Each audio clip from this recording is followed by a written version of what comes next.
Good evening and welcome to The Pulse. In part 2 of tonight's show, university students from the mainland recently requested their classes be taught in Putonghua. But before coming to Hong Kong, didn't they need to prove their ability to speak Cantonese, the course's language of instruction?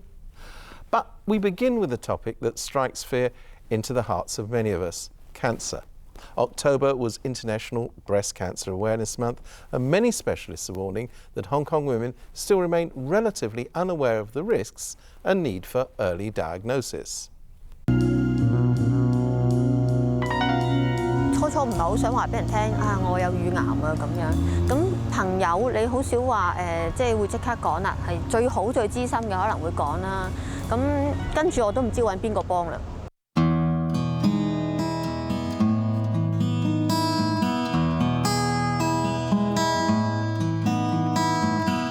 The number one cancer affecting women in Hong Kong is breast cancer.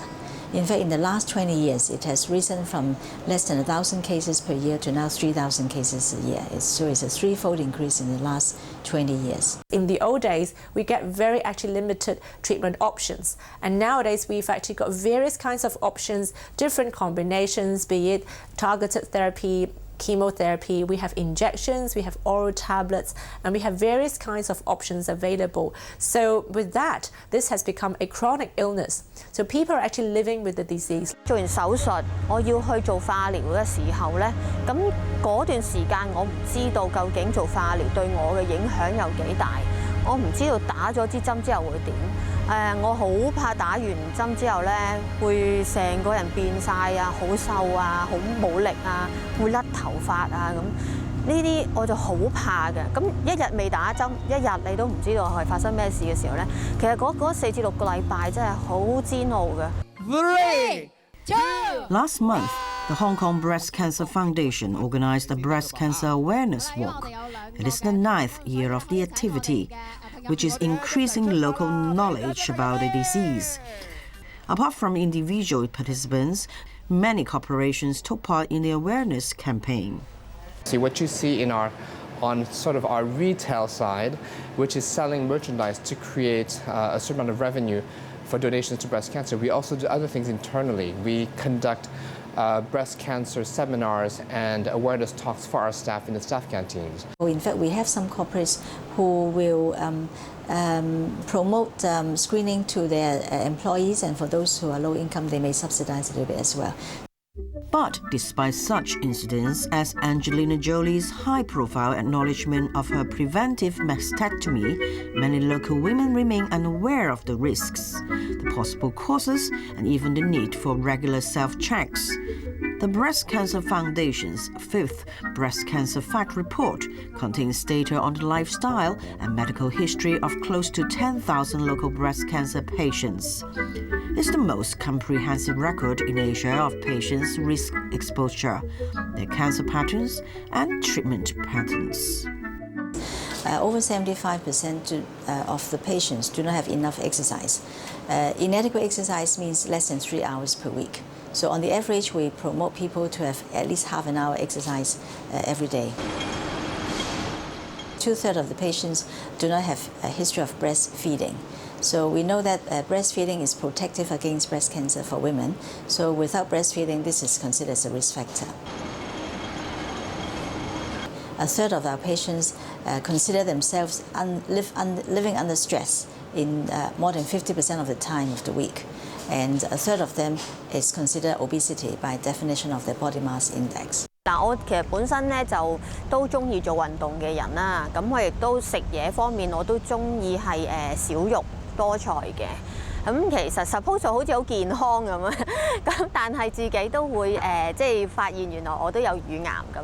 咁其實我就自己再去諗深一層，就可能係一啲嘅壓力或者係情緒嚇。咁我就發覺都係一個比較重要嘅因素啊。When you look at the breast cancer women, when you talk to them at their first presentation, most of the time, within about a year before the presentation, they might have shared with you that they have actually various kind of life crises that's happened at work or at family, and that has actually led to further denial and also ignorance of their health, including the breast health. The report reveals that in Hong Kong, women between 40 and 59 are most likely to get breast cancer. The median age of those affected is around 10 years younger than in countries such as America or Australia. Worldwide, over 30 countries provide breast screening either free of charge or subsidized by the government. Hong Kong has no such free or government-subsidized service. Women may ask for screenings if they know how to approach service centers or can pay privately, but there aren't many such screening centers. The longest-running such center at Kong Wah Hospital has a 2-year waiting list.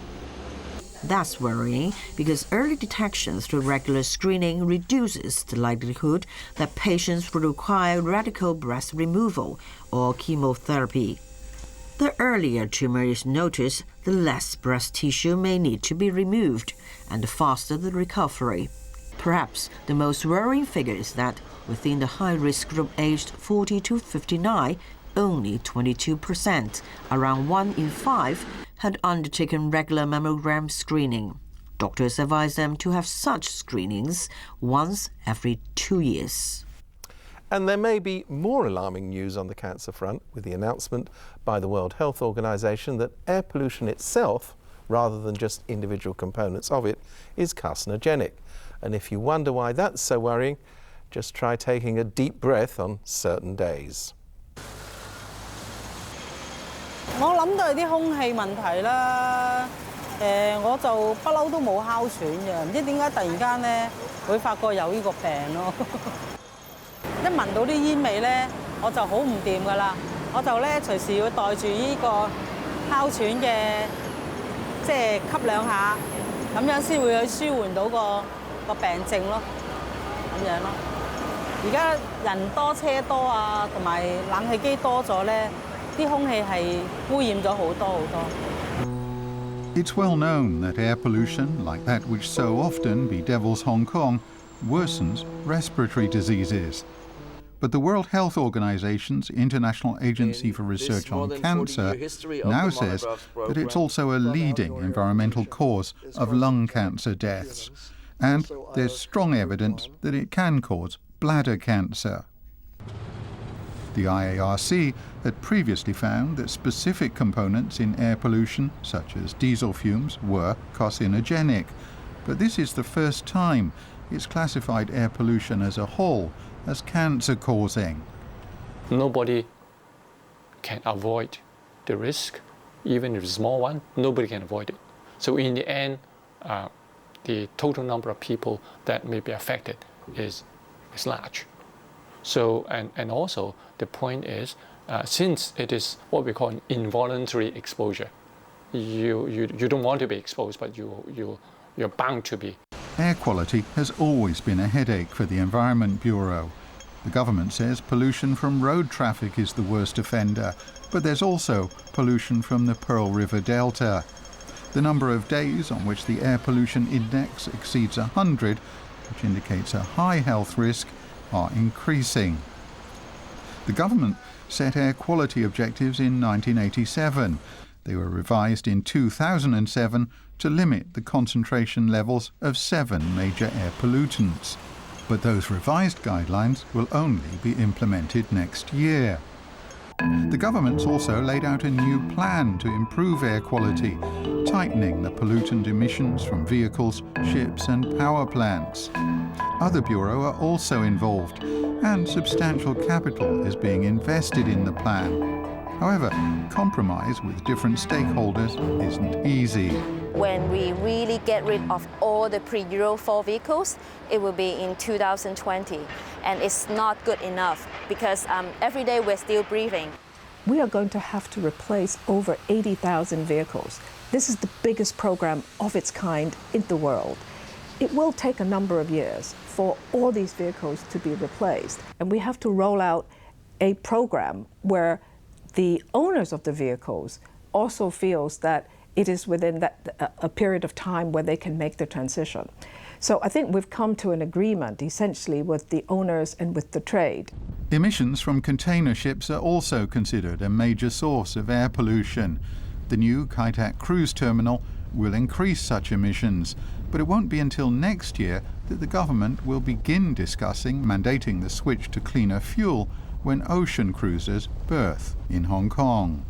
If you look at the Kowloon East area, you can see that it's actually a very busy residential district, and already in terms of roadside pollution, it is not particularly good. Now that we have a new Kai Tak terminal in place, that means extra source of air pollution is coming in. Meanwhile, according to the Headley Index, which monitors and publishes data on the economic costs and public health impacts of air pollution, the long-term health cost is rising. After all, it's not something that the doctor can solve. It is not a problem that the Environmental Protection Department alone can solve. It's something to do with transport, something to do with economics, something to do with environment and with health. So it's complex. But I think the important lesson is we need the people at the top to recognize this problem and to really put his heart at solving the problem.